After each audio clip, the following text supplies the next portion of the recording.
berceau, l'enfant prodigue.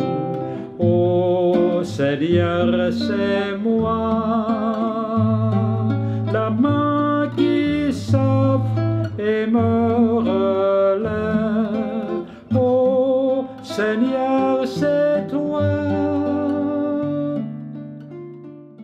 Bien-aimés sœurs et frères, grâce et paix à chacun et à tous. Nous voici encore de nouveau sur notre émission L'enfant prodigue de Lumen Christi TV. Cette télévision vous donne l'occasion de découvrir à travers les témoignages de nos frères et sœurs qui étaient partis et qui sont revenus, la confiance, l'assurance que la vie, la vraie vie, n'est qu'en Christ et en Christ seul. Je reçois pour vous aujourd'hui avec le Père Sénéon Sabin, que vous connaissez déjà bien. Je reçois aujourd'hui le frère Mathieu Dossa, qui est berger du Renouveau. Merci, tout à l'heure vous allez le découvrir. Moi c'est David Maovi. Merci de nous accueillir chez vous.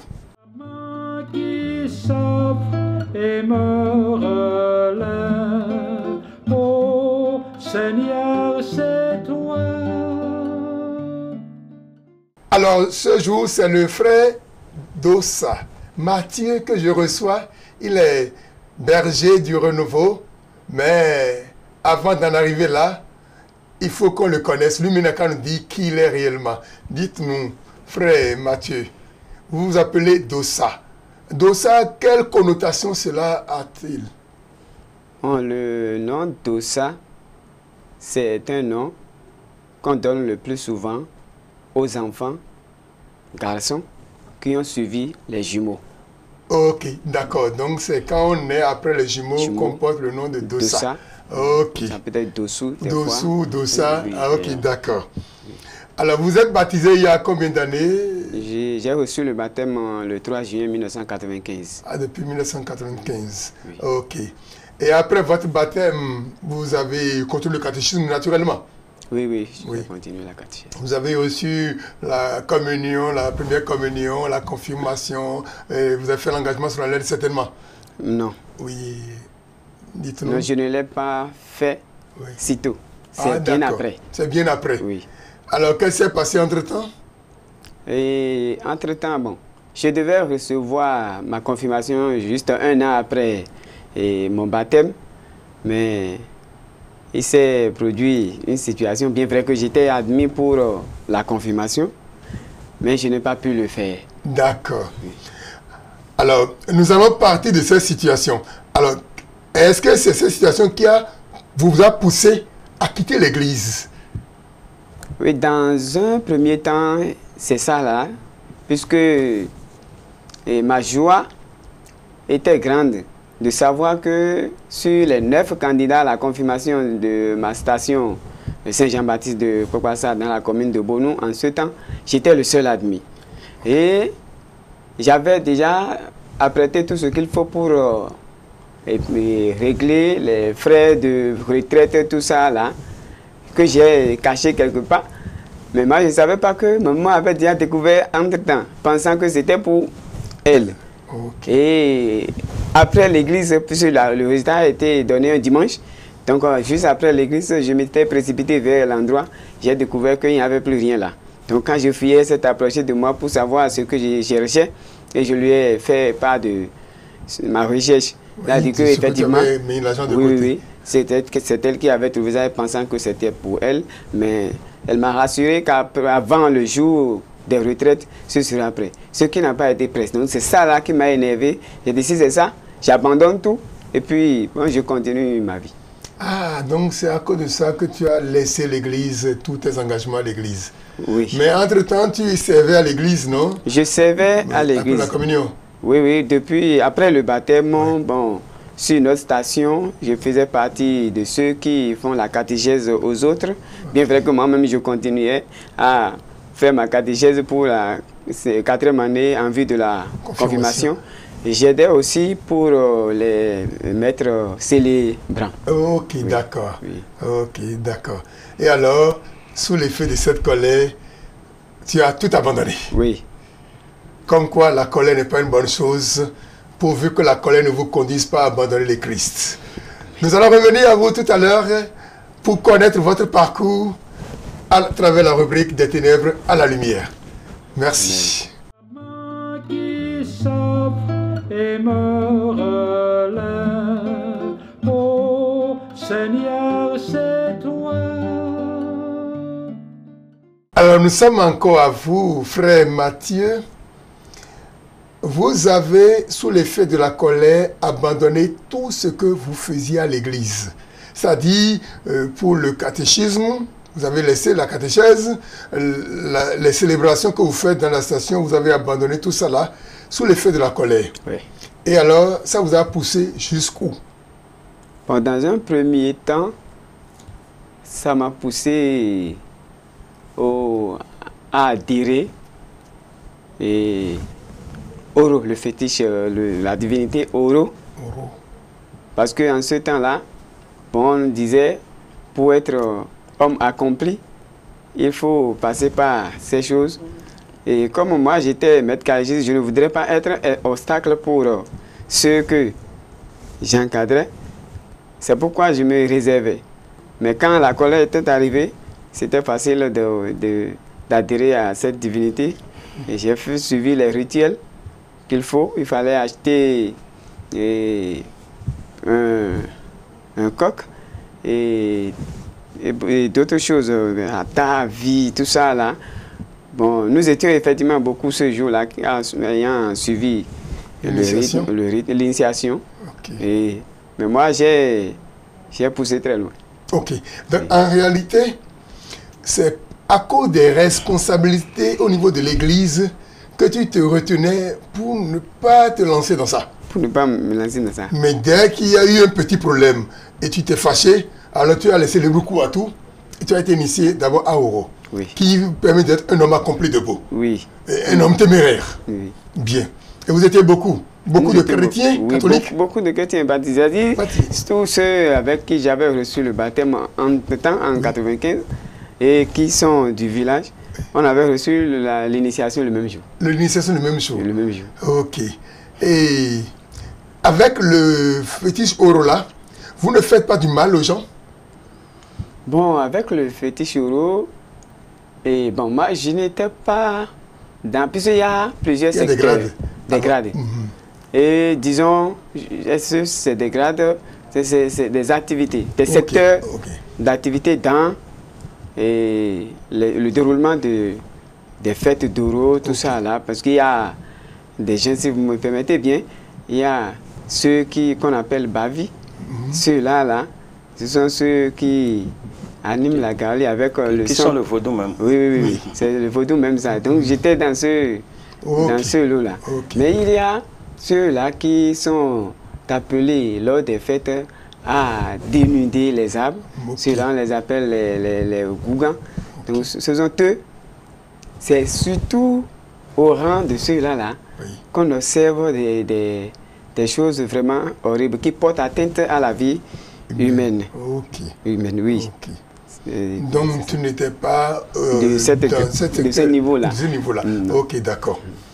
Parce que pour le commun des Béninois, quand on dit Oro, on fait disparaître des gens, on tue des gens. C'est l'image qu'on a. On fait disparaître des gens. Cette image-là, c'est le plus souvent quand il est à la fête d'Oro, bien avant, oui. Puis des fois, pour bien apprêter la fête, peut-être c'est depuis 3 mois qu'on faisait des sacrifices, des consultations, on rentre dans la forêt. Il y a une divinité, surtout quand on parle d'Oro, il y a une divinité dans une brousse, dans le plateau, en tout cas chez nous là-bas, je ne me souviens plus exactement, dans le plateau.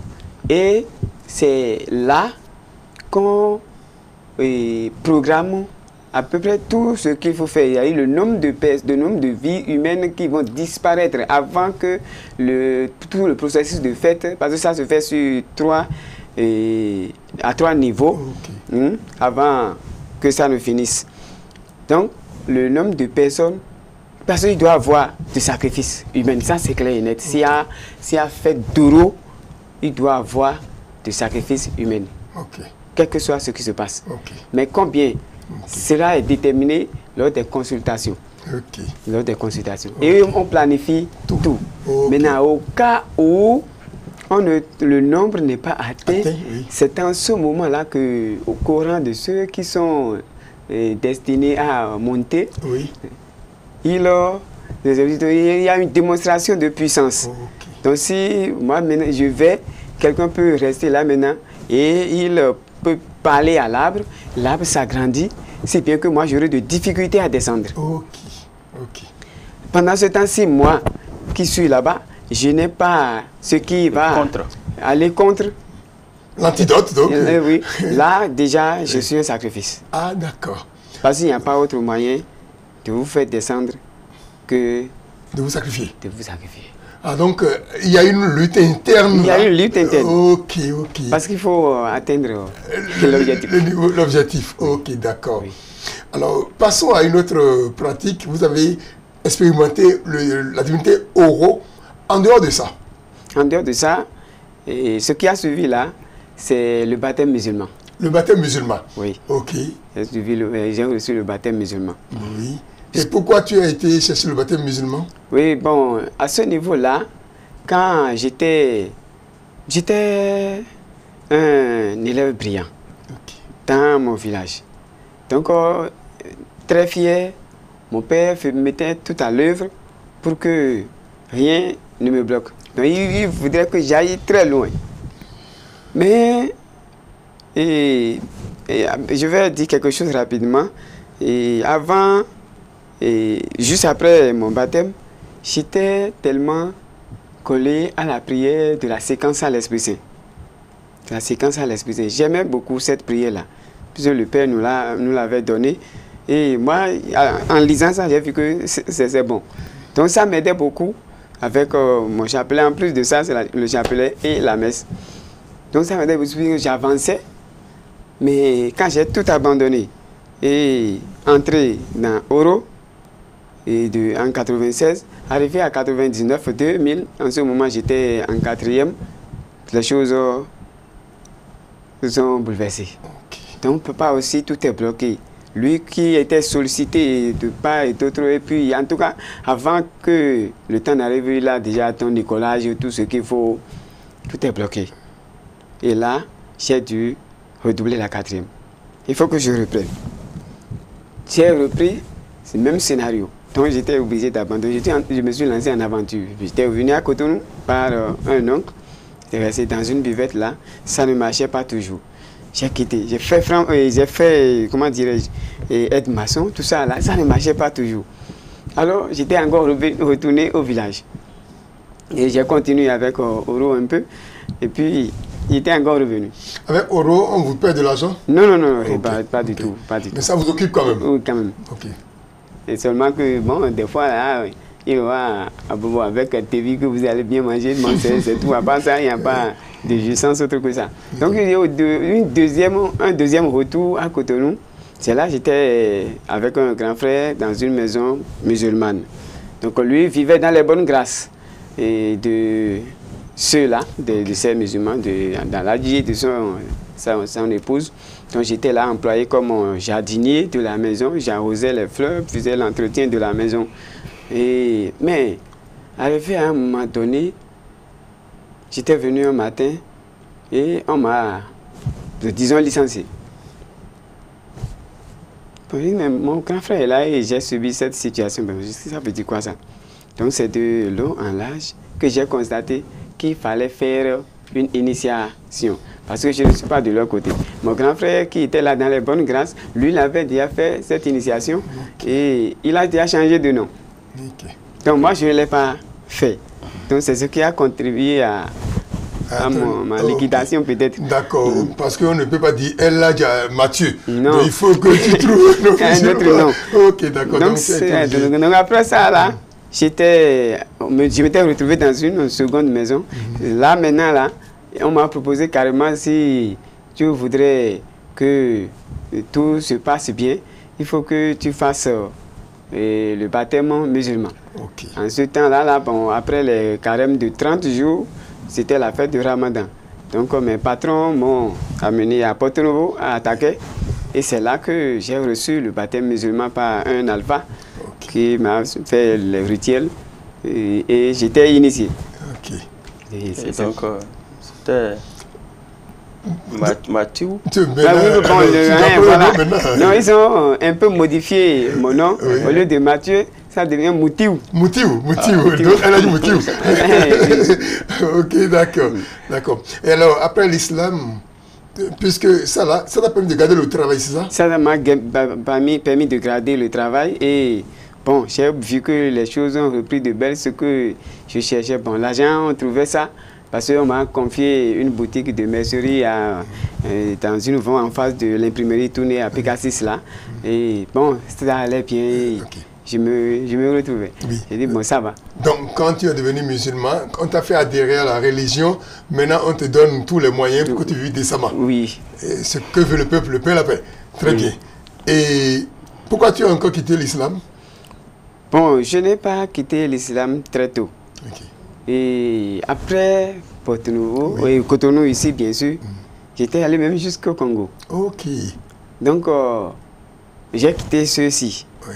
Parce qu'arrivé à un moment donné, j'ai constaté que bon, ce dont j'ai droit là, et tout ne m'est pas donné.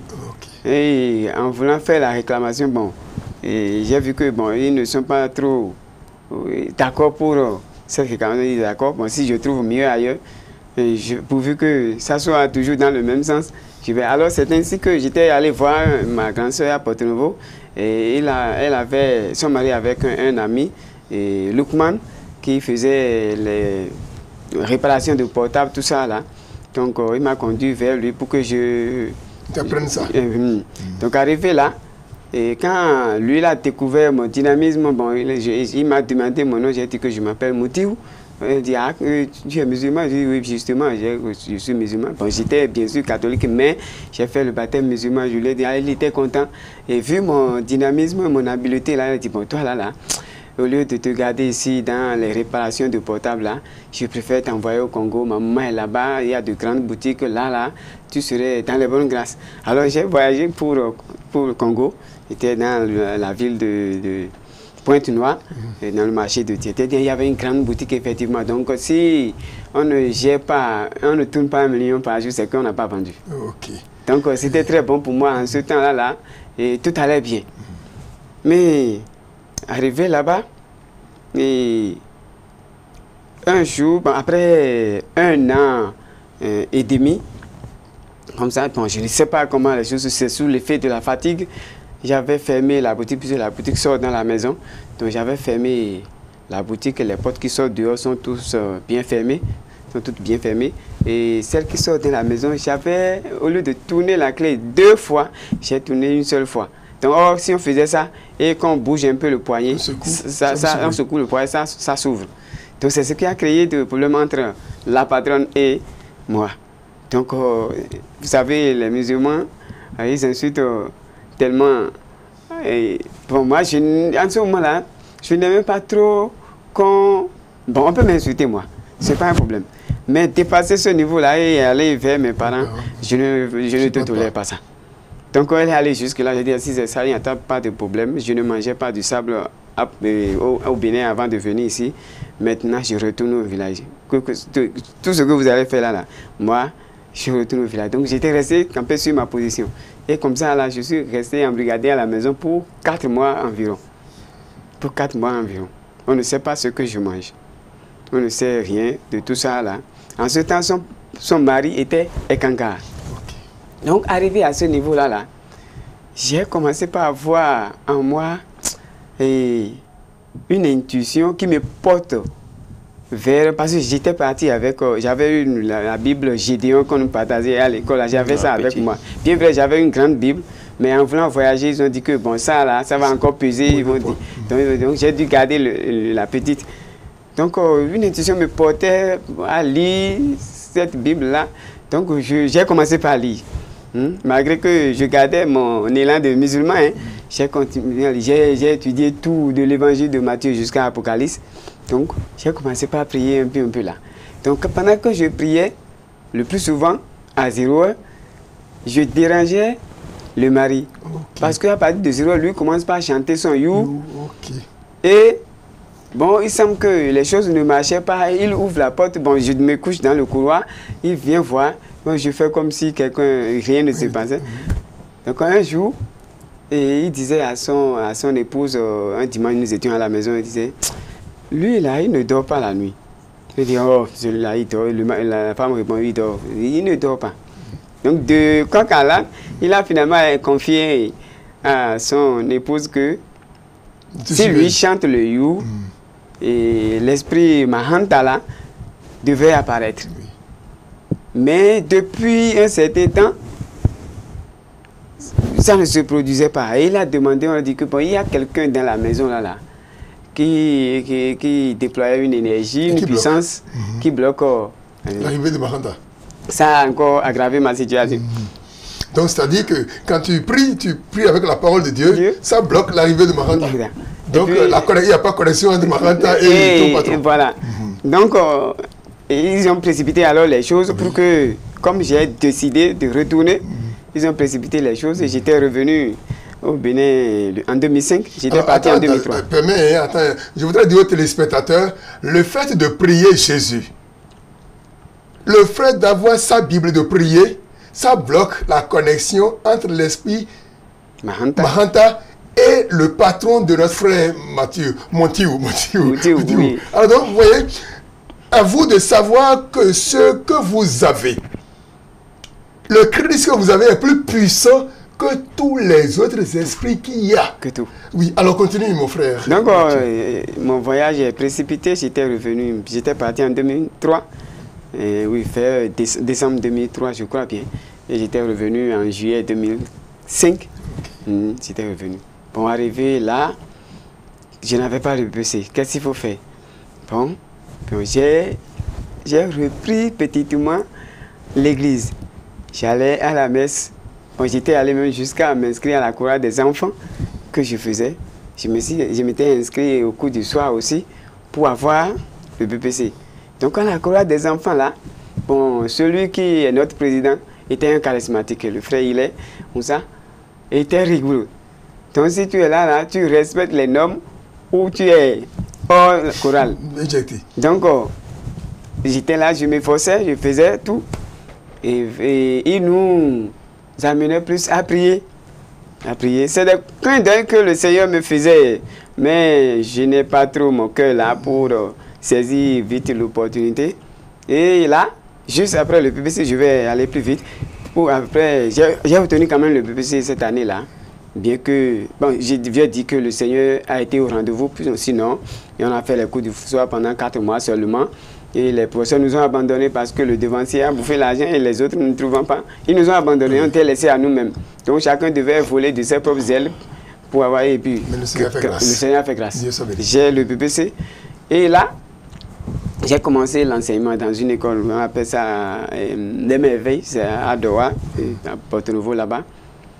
Le patron, le fondateur, directeur, était un Nekis. Ok. Était un Nekis. Donc nous étions là un jour, quand ces patrons sont arrivés, et un samedi. Parce qu'on faisait TD aux enfants le samedi. Un samedi. Il nous a tous conviés. Et puis là, c'était encore... Et tout le monde était mis à chanter le you. Donc on chantait, bon, dans la salle, il y avait, bon, comme un tremblement. Je vois, qu'est-ce qui se passe ici là? Bon. Et après, ils nous ont dit que, est-ce que nous voyons tout ce qui se passe? Il y a une démonstration de puissance. Et ils ont fait le loge de Mahanta. Et nous, si on veut quelque chose, puis celui qui veut être émergent, celui qui veut être prospère, il veut avoir de l'aisance, qu'avec Mahanta, c'est possible. Ok, moi, j'étais entre le retour à la maison, que je n'appréciais pas trop, et ma volonté d'être prospère. Oui. Donc, en attendant, je me dis, là, c'est encore bon. Mais j'étais opposition de Mahanta au Congo de l'autre côté. Donc, j'ai voulu faire, le désir de faire l'expérience de Mahanta était né en moi en ce moment-là. Et arrivé à la maison, donc comme ils nous ont dit, pour ceux qui voudraient bien devenir prospères, adhérer à cette courant de religion, et de commencer par expérimenter le chant You là, chez eux. Okay. Donc surtout à partir de 0 heure. Donc arrivé à la maison, donc j'ai commencé par faire ça. J'ai commencé par chanter le You. Un jour, une nuit, je chantais, bon, je n'étais plus en moi-même et que je vois l'image. J'ai reconnu parce que chez tout Tekis, vous allez voir l'image là, et bien agrandie dans sa chambre. Donc je voyais ça au Congo, dans la chambre. Et c'est l'image que je voyais ça. Donc on nous a dit que s'il arrivait que l'image apparaît, il faut dire que les bénédictions soient. Donc j'ai donc dit que les bénédictions soient. Quand j'ai dit ça, bon, l'image était partie. Alors, dans la semaine, j'étais là, bon, une personne vient me voir, il dit que c'est toi, telle personne. Je dis oui. Il dit que est-ce que on m'a envoyé vers toi pour te confier l'encadrement pour enseigner le français à une américaine qui était arrivée. Je dis mais ça c'est très bon, bien volontiers je le veux. J'étais entré, j'ai reçu ce contrat là qui donnait bien, ça donnait bien, ça c'est vrai. Je me suis dit que donc c'est vrai ce qu'ils ont dit qu'en faisant l'expérience en acceptant Mahanta, et on pourrait avoir des issues nécessaires à nous donner ce que nous voulons. Donc, alors là, j'ai dit, il faut que je continue cette initiation-là. Mais le Seigneur, en tout cas, était au rendez-vous. J'ai continué. Et je faisais l'expérience. Des portes s'ouvraient. Il y avait des opportunités qui m'arrivaient et je me dis, bon, ça vient d'où, je ne sais pas. Et en tout cas, ça réglait mon contentement et puis j'allais. Alors, je m'apprêtais à faire, j'ai commencé par m'apprêter, je vais dire, à faire mon intégration, ou bien comment dire, mon adhésion avec Kanka. Et pendant ce temps-là, j'ai encore coupé avec la chorale des enfants, tout ça, là, j'ai mis fin à ça. L'église, bon, parce que bon, je me dis qu'arriver là-bas, il faut chanter seulement, tu reviens, bon, ce que tu veux là, c'est pas... J'ai oublié la grâce du Seigneur qui m'a fait obtenir le PPC, tout ça, là. Et il y a bien d'autres choses, hein, mais que j'ai oublié, puis j'ai foncé droit vers... Mahanta pour devenir son adepte préféré peut-être. Oui. D'accord. Et qu'est-ce qui s'est passé? Tu as abandonné Yekanka? Bon, je ne l'ai pas abandonné. C'est peut-être le Seigneur qui s'était interposé pour me faire revenir définitivement. Je ne l'ai pas abandonné. J'ai continué jusqu'au jour où l'amour du Seigneur, encore une fois, m'a saisi et m'a demandé de revenir.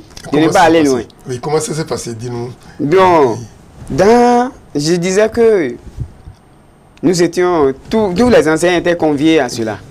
J'avais 2 sœurs qui étaient charismatiques. Bon, ils allaient à l'assemblée de prière, elles étaient du moins dans le service chant du renouveau charismatique de notre paroisse. La paroisse où je suis actuellement, le berger. Et chaque midi, les 2 sœurs se retrouvent pour prier. Ils ont le calendrier liturgique que nous vendons le plus souvent pour nous permettre de méditer les textes du jour. Oui. Donc, elles se retrouvaient, chacun prenait sa Bible et elle lisait et méditait et priait chaque midi. Bon, moi, je passais par là, je me dis, bon, les autres n'ont qu'à continuer leurs choses là. Je ne prêtais aucune attention. Pas les mêmes problèmes. Non, on n'a pas les mêmes problèmes. Donc, les autres, ils sont avec Jésus et moi, je suis avec Mahanta. Donc, un après-midi, l'une des sœurs, elle s'appelle Elisabeth Sogba, qui était au CM2, comme en passant, nous avons 3 CM2 dans l'école. Elle dit, frère Mathieu, je ne suis pas ton frère. Je ne suis pas ton frère. Si tu dis maître Mathieu, je vais répondre, je ne suis pas ton frère, nous sommes tous employés ici là. Il dit, frère Mathieu, donc elle a insisté, quoi. Il dit, bien avant que tu n'aies le désir de sur Mahanta, quand tu as appris la dernière fois et tu as vu que c'est plus que Jésus-Christ là, tu étais quand même catholique. Je dis, oui, mais mon nom c'est Moutiou. Et maintenant, là, peut-être chez Mahanta là-bas, je peux avoir autre dénomination, je ne sais pas. Donc elle insistait que bon, elle m'invitait à venir prier avec eux. Oui. Je dis, mais bon, après. Donc ça a commencé comme ça. Chaque après-midi, quand je finis, quand je sors de la classe, je les vois en train de prier. Et elle m'invitait. Bon, je dis, bon, d'accord, je vais essayer de prier avec elle. Et on était là. On a médité la parole de Dieu, dans laquelle Jésus disait, je suis le chemin, la vérité et la vie. Je dis, je suis le chemin, la vérité et la vie. Mais bon, mais Mahanta aussi n'est pas des moindres. Ah oui. Parce qu'avec l'expérience des opportunités que je trouvais en ce temps, je me dis que donc ça veut dire qu'il y a quelque chose ailleurs. Mais je ne savais pas que Jésus était au-dessus de tout ça. Le vrai chemin. Le vrai chemin. Donc, et elles m'ont, après la méditation, la prière, elles m'ont demandé à les suivre pour venir à l'assemblée de prière. Je dis, mais vous faites l'assemblée de prière là quand? Ils disent mercredi. Je dis mercredi 19h. Mercredi 19h, je devais être avec l'américaine. Okay. Donc je dis, ah, mercredi là, attention. Bon, à partir de ce moment, quand on s'est séparés ce jour-là, la motion intérieure me poussait plus à déplacer le programme du mercredi, puisque je pouvais le faire, parce qu'elle m'a dit, entre-temps, il y a un temps qui ne favorisait pas mon arrivée, de dire on pouvait déplacer. Donc la motion me poussait plus à changer ce jour-là. Bon, après 1, 2 ou 3 mercredis, j'ai fini par céder. Et j'ai déplacé ça vers le samedi, puisqu'on ne travaillait pas le samedi. Alors un mercredi, j'étais arrivé. Et je suis tombé dans l'assemblée de prière où les jours où nous recevons les nouveaux et accueillir l'initiation des nouveaux. Je dis bon, on a dit tous ceux qui sont venus à l'assemblée de prière, qui ne venaient pas avant et qui sont venus aujourd'hui, de bien vouloir se lever, venir devant. Je dis mais ça c'est encore un autre problème. Donc qu'est-ce qu'il faut faire? Donc les sœurs étaient dans le service là et me faisaient signe de se lever. Vous venez devant. Oui. Donc je n'ai pas résisté à leur... Je suis venu devant. Je m'étais présenté, mais j'ai dit que je m'appelle Moutiou. On m'a dit tu es musulman, oui je suis musulman, mais bon, en tout cas je suis dans beaucoup de choses. Okay. J'ai dit ça ce jour-là. Et j'ai dit que bon, je suis dans la même école que telle personne. Et puis on m'a bien accueilli. Et puis les initiations ont commencé. On m'a fait l'historique du renouveau. Et puis après, les démarches, quand on est dans le renouveau, bon, et ce jour-là, je me dis que ici, là, est-ce qu'on est en train de m'apprendre qu'il y a quelque chose qui serait plus puissant que Mahanta, avec qui je suis en train de cheminer maintenant? Bon, qu'est-ce qu'il faut faire ici? J'étais entre le fait d'abandonner Mahanta et de revenir à la maison, ou bien de continuer. Donc j'ai vu, bon, je vais continuer. J'ai dit, je vais continuer. J'ai continué avec eux. Je continuais à aller à l'assemblée de prière. On a annoncé les séminaires de la vie dans l'Esprit Saint. Je dis, on a dit 6 mois. J'ai dit, là, ça ne me concerne pas parce que je n'ai même pas encore fait 2 mois avant de pouvoir dire que, bon, même si tu n'as pas encore fait 6 mois, tu peux suivre les enseignements. Bon, ce n'est pas toutefois pour recevoir l'effusion du Saint-Esprit, mais quand même, tu vas suivre les enseignements. Oui, je rappelle au passage aux téléspectateurs que l'objectif des séminaires de la vie dans l'Esprit, c'est la conversion. Ce n'est pas l'effusion, c'est la conversion. Un converti vaut mieux qu'une personne qui a reçu l'effusion et qui n'a pas fait la rencontre bouleversante avec le Seigneur. Donc l'objectif, c'est la conversion. C'est pourquoi on a dit, pas l'effusion a priori, mais de vivre le séminaire. Absolument. Que je vais en tirer beaucoup de profit. J'ai dit d'accord, je me suis inscrit. on a commencé, j'ai acheté mon livret de participants, le livret de journée de conversion, tout ce qu'on a dit d'acheter là. J'ai acheté tout, j'ai commencé les enseignements. C'était le tour du premier du séminaire. Dieu notre Père nous aime personnellement. C'est ce jour-là que tout a un peu bouleversé, mais pas totalement. Je dis pas totalement, bon, je vais expliquer ça tout à l'heure. C'était le frère Pamba qui était venu donner l'enseignement. Il était tellement éloquent et expressif et vraiment, et son enseignement ce jour-là me fait dire, comme Saint Paul, mon enseignement et ma prédication n'ont rien à voir avec les discours qu'enseigne la sagesse, mais cela consiste dans des démonstrations d'esprit de puissance. Ouais. Donc, vraiment, j'ai dit, mais attention, qu'est-ce qui se passe là? Mais il a dit, il y a deux choses qui ont retenu mon attention dans ce premier séminaire. Et la première, il a dit que l'amour de Dieu pour nous, c'est un amour gratuit. Bon, d'accord. Et que, bon, quel que soit ce que tu es, Dieu t'aime comme ça. Donc j'ai dit, ah là, Dieu m'aime. Et en ce moment-là, j'étais victime d'une déception très grave que je n'ai pas encore totalement digérée. Parce que j'étais en amitié avec une fille et parce que l'argent, je trouvais ça il n'y a pas, les opportunités arrivent, tout ça ne manque pas. Donc après avoir dépensé pour recevoir, pour qu'elle reçoive son diplôme, tout ça là, et ouvrir l'atelier, que j'ai finalement constaté que bon, je n'étais pas le seul. Bon, moi je me suis dit que tout d'abord, mon papa n'est pas vivant, je suis seul à Porto-Novo, je ne voulais pas me mêler dans ça là, pour même si j'arrive à échapper au sort, je ne échapperai pas quand même à la chasse à la battue. Donc cela m'a poussé à dire, bon, ça va, tu peux continuer avec l'autre. Mais c'était un choc très difficile pour moi. J'étais sous l'effet de cela quand ce premier séminaire était intervenu. Et alors j'ai dit, au finish, je disais, Seigneur, Père, Bazon nous a dit que l'on peut appeler Dieu Père. Bien sûr. Donc j'ai dit, alors, Père, si tu m'aimes tant, alors je voudrais te demander une seule chose. Avant que les séminaires, puisqu'il y a 8 enseignements, oui. Avant qu'on ne finisse les 8 enseignements, je voudrais que tu me fasses rencontrer mon âme sœur, celui qui est os de mes os, chair de ma chair, pour que sa rencontre puisse faire disparaître totalement. Bien vrai que j'ai beaucoup prié, j'ai demandé, j'ai jeûné des fois. Bon, mais des fois, je me rappelle toujours et puis ça fait mal. Oui, la blessure est toujours en toi. Donc, je fis cette prière et à la fin du séminaire. Dans ce séminaire, toujours, il a parlé de nos péchés qui font obstacle à l'amour de Dieu. Et au passage, il a parlé de l'avortement. Et aussitôt qu'il disait ça, il y a une émotion intérieure qui me disait que tu es dedans.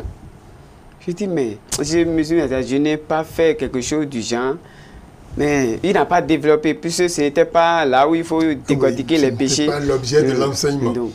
Et je dis, mais je ne suis pas dedans. Tu es dedans. Et il nous a demandé, pour ceux qui se retrouvent dans ce cas-là, de se rapprocher des dirigeants. Et puis on va cheminer avec nous. Donc à la fin, je me suis rapproché. Et c'est quand on était au Saint-Sacrement pour adorer le Seigneur. J'étais parti comme ça, parce que bon, je n'étais pas encore convaincu de cet acte. Parce que je ne l'ai pas fait comme ça. Je ne l'ai pas fait comme ça. Donc, c'est à l'adoration là que j'ai dû me rendre compte à l'évidence que j'étais bel et bien dedans. Parce que j'avais donné celle avec qui j'avançais, j'allais, et qui m'avait déçu là. Elle m'avait demandé une somme de 20 000 francs comme ça. Et je le lui ai remis. Donc, en ce temps-là, elle a fait arrêt. Ok. Donc, elle savait utiliser l'argent en fait pour ça. C'est comme si, quand l'image m'est venue, j'ai dit ça à notre berger d'entretien. Elle a dit que c'est comme si tu as donné l'argent, qu'on a tué quelqu'un.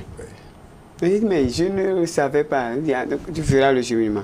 Et ce jour-là, j'ai reçu 2 noms. J'ai dit un nom d'une fille et d'un garçon. Je dis, mais bon, peut-être jumeau. Mais non, le Seigneur a dit non, c'est pas ça. Et tu avais une soeur qui voulait faire ça et tu as dit légèrement, non, c'est pas bon.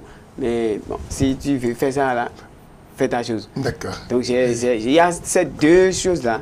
Oui. Donc cet enseignement est en train de me mettre à nu. Voilà, te mettre en nu. On va avancer comme nous jouons sur le temps ici à la télévision. Oui. Et là, donc quand je mets tout ça là, donc arrivé au 5e séminaire, après les journées de conversion, tout ça là, l'enseignement qui suit, Jésus nous donne son esprit. Donc juste après cet enseignement là, bon, nous on a l'habitude de faire le service jeûne après le dimanche à 16h. Donc juste après les enseignements, on se retrouve encore au service jeûne. Il y a un phénomène qui se produisait depuis que j'ai commencé les séminaires là. Si je viens à la rencontre de service jeune, la chaise qui me suit, même si quelqu'un vient là, il ne s'assoit pas là. C'est une fille qui vient s'asseoir là tout le temps. Ou bien si elle est là, la chaise qui suit là, tout le monde s'assoit sauf sur cette chaise. Et c'est moi qui viens l'occuper. Donc jusque-là, je ne me suis pas rendu compte. Donc ce jour, je disais, quand j'étais venu et que c'est encore elle, je dis, bon, Seigneur, si tu peux faire que celle qui s'assoit chaque fois à côté de moi là, soit celle que je t'avais demandé, ce serait très bon. Donc après la rencontre, j'étais allé, je vais le plus souvent au Saint-Sacrement. Et arrivé là-bas, j'ai dit, Seigneur, bon, tu nous as donné ton esprit. Si ton esprit est plus puissant que l'esprit de Mahanta, je te demande que ton esprit prenne maintenant le devant pour que je fasse l'heureuse rencontre. Et après ça, j'étais là en silence, j'ai entendu, bon, alors va dehors. Là, vous me poussez à aller dehors. Donc j'étais sorti au portail de notre église. Je trouvais deux jeunes filles là. Celle dont je vais parler était dedans. Chacun disait à l'autre quel type d'homme elle voudrait comme mari. Et là, la mienne faisait l'éloge que, bon, que ça soit quelqu'un qui soit un renouveau. Donc elle disait, et j'ai reçu la motion intérieure qui me dit lui que celui dont il parle là, le voici. Et j'ai dit, ah, et ma soeur, parce qu'on nous a appris à dire frère, soeur au renouveau. Donc, j'ai finalement adhéré à ce que je refusais avant à l'école. Donc, j'ai dit, soeur, ce que tu viens de dire là, le Seigneur me dit de dire que la personne est ici, c'est moi. Elle a dit, bon, que la volonté de Dieu soit faite. Elle a dit, c'est parce que Dieu le veut que je l'ai dit. Et c'était comme ça, c'était tout. Et c'est comme ça, et aujourd'hui, on a déjà fait le mariage et je grâce à Dieu. Donc c'est ça là, c'est ce qui s'est passé ce jour-là, qui a plus retenu mon attention que, bon, Dieu nous aime vraiment, et au cœur de nos difficultés, ce n'est pas qu'il est absent, mais il est là. C'est peut-être nous qui ne prêtions pas attention à la voix qu'il est en train de travailler, comme le dit l'Écriture dans, bon, je crois bien c'est Isaïe 48, 17 qui dit, si tu m'avais écouté et si tu avais suivi le chemin que je traçais devant toi, des fleuves d'eau vive auront coulé vers toi. Donc, je me suis dit, ah là, il y a une autre expérience et c'est comme ça que j'ai commencé à mettre fin à mon initiation vers mais pas vers Mahanta. Et j'ai commencé à apprendre, j'ai suivi les cheminements jusqu'à la fin. Et je ne m'attendais pas à l'effusion, parce que je n'ai pas rempli les conditions, les 6 mois. Mais le berger, bon, voyant mon dévouement, et puis chaque fois quand... Et puis on nous a observé, après les séminaires, on nous a observé pendant un temps dans les fraternités. Donc voyant mon intervention, il dit, bon, celui-là, on ne peut pas ne pas lui donner l'effusion. Donc j'ai dû recevoir l'effusion comme tout le monde. Et c'est ça qui m'a lancé. Et je suis entré dans les formations, services, intercession, service, formation, service, chant. Ce sont les 3 services que j'ai le plus souvent. Tu es témoin à travers le rôle de berger que tu joues pour ta communauté. Que le Seigneur soit béni. Très beau témoignage. Merci beaucoup. Nous jouons sur le temps ici, donc sauf qu'on arrête ça là d'abord.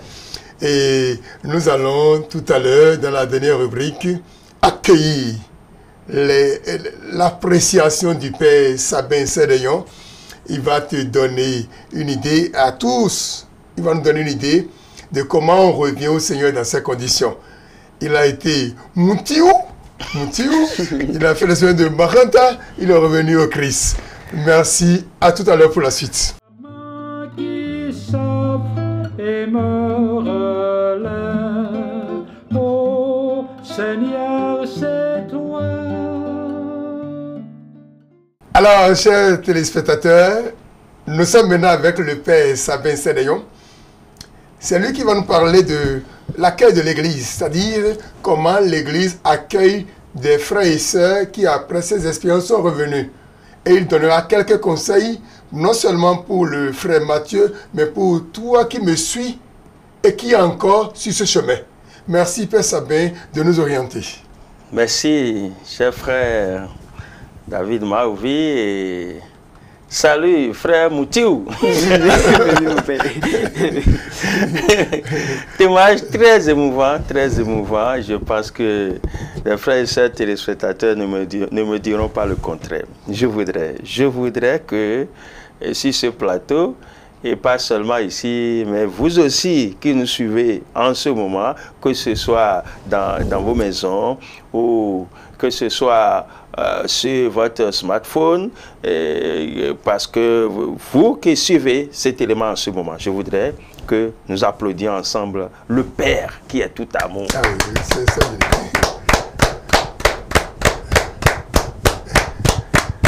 Merci d'avoir applaudi. Alors, le témoignage est très émouvant et qui montre comment, à partir de rien, à partir d'une colère, parce qu'il n'y a pas de petite colère. Nous voyons là maintenant qu'il n'y a pas de petite colère. Ouais. À partir d'une colère, à partir d'une indifférence, d'une petite chose, on peut partir. Et c'est ça. Il y a beaucoup de leçons que nous recevons de l'expérience du frère Mathieu. Et nous voyons aussi combien il a dit, le Seigneur ne nous abandonne pas. Il n'abandonne pas ses enfants. Et là, ça nous montre que à chaque instant, il nous fait des clins d'œil. Il nous fait des clins d'œil. Toi, mon frère, ma soeur, qui t'écarte de l'église d'une façon ou d'une autre, sache que le Seigneur est en train de te faire des clins d'œil, comme il a fait au frère Mathieu durant tout le parcours, plusieurs clins d'œil. Au Congo, il lui a montré que son esprit est plus fort que l'esprit de Mahanta. Il le lui a montré au Congo, mais il n'a pas saisi une fois pour toutes. Vous voyez, l'esprit que lui, le Dieu qu'il appelait, Jésus-Christ qu'il appelait, empêchait de se manifester à son adepte, il a lui-même adhéré, appelé cet esprit-là. Et vous pensez qu'il ne va pas répondre? Il a répondu parce qu'il a appelé. Non pas que la grâce, et non pas qu'il soit plus fort que l'esprit de Jésus-Christ. Non. Mais parce que l'esprit de Jésus-Christ n'oblige personne. Tu as appelé notre esprit, il va te répondre. Parce que c'est volontairement. C'est là la liberté de Dieu, de l'homme que Dieu respecte. Vous voyez? Voilà, Saint Augustin disait que devant la liberté de l'homme, que Dieu est à genoux. Pour dire, voilà, c'est l'esprit que vous appelez qui va vous répondre. C'est ça, à qui vous donnez votre cœur. Et Dieu, qui recherchait son fils Matthieu, l'a suivi et l'a orienté. Vous voyez, il y a eu plusieurs occasions de perdition. Mais vous voyez, puisque ton cœur était comme ça, il savait que tu le cherchais d'une façon ou d'une autre. Il savait que, voilà, comme un véritable enfant prodigue, il savait ce qui t'amenait à t'écarter. Et il te posait des choses là. Il est à souligner aussi, hein, vous voyez, parlant de l'accueil de l'Église. Et il y a souligné le rôle qu'a joué ces sœurs-là. Ah, mais c'est primordial, leur rôle. Et là, ça nous enseigne. Moi, ça m'a dit aujourd'hui, j'ai dit, est-ce que je fais assez? Est-ce que je m'applique assez en tant que prêtre? Est-ce que je m'applique assez pour ces frères-là qui s'égarent d'une façon ou d'une autre? Ces sœurs-là, ils ont été, comment dire, persévérantes. Et non pas seulement persévérantes, mais ils ont été téméraires, si on peut parler ainsi. Parce que tu les décourageais. Oui. Mais elles persévéraient à t'appeler. Elles ont joué un rôle important. Oui. Et elles, c'est l'Église. En elles déjà. Oui. Parce que chaque membre de l'Église fait partie de l'Église, construit l'Église, représente l'Église d'une façon ou d'une autre. Donc c'est cela. En ces sœurs-là, déjà, l'Église t'appelait. et tu as répondu. Et le Seigneur t'a attiré progressivement. Et lui aussi, il le fait. Ce n'est pas ces esprits mauvais, vous savez, c'est de la concurrence. Que des esprits mauvais fassent des biens, nous le savons.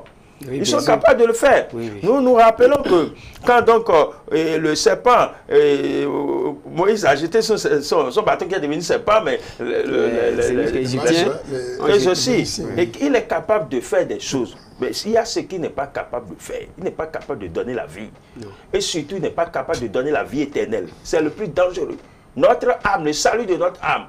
Le démon peut vous donner, l'esprit mauvais peut vous donner tout, mais pour pouvoir gagner votre âme, c'est très important. Voilà, le Seigneur nous a promis la vie éternelle. Et donc, Matthieu est redevenu Matthieu. Et il n'est pas redevenu n'importe quel Matthieu. C'est ça que je dis toujours sur cette émission. Quand vous revenez, on dit, vous êtes égarés loin de Dieu. Quand vous revenez, mettez 10 fois plus d'ardeur à le chercher.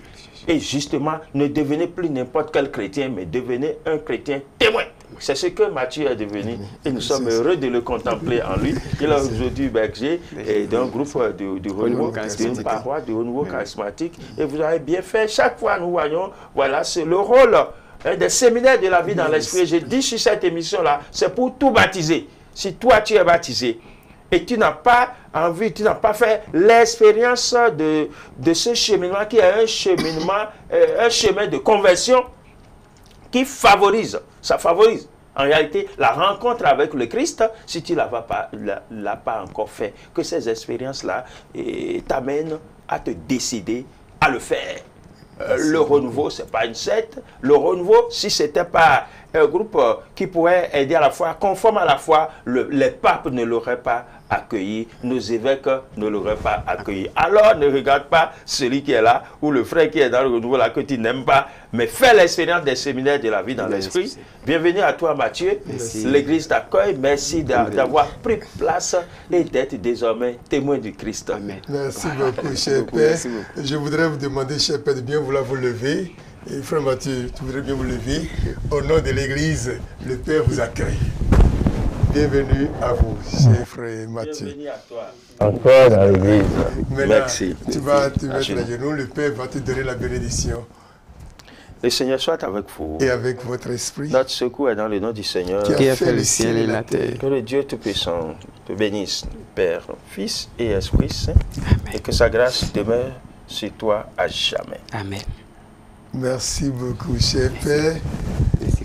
Merci, frère Mathieu. Alors à vous, chers téléspectateurs, je rends grâce à Dieu pour notre partage de ce soir. Je recevais pour vous le frère Mathieu Dossa, qui est même berger à Porto-Novo, dans le diocèse de Porto-Novo. J'étais avec le père Sabin Sédaignon, qui représente l'Église au cœur de cette émission. Moi, c'est David Maouvi, votre serviteur. Merci à vous d'avoir permis que nous passions chez vous et vous partagez ce beau témoignage. Que le Seigneur, à travers ce témoignage, touche vos cœurs. Et s'il y a encore des fois de résistance en vous, que le Seigneur lui-même les nettoie et qu'il vous accorde la grâce de revenir à lui de tout votre cœur. Soyez bénis dans le nom puissant de Jésus. Amen. Amen. Le front baissé, l'enfant prodigue. Ô Seigneur, c'est moi. La main qui s'offre et me relève. Ô Seigneur,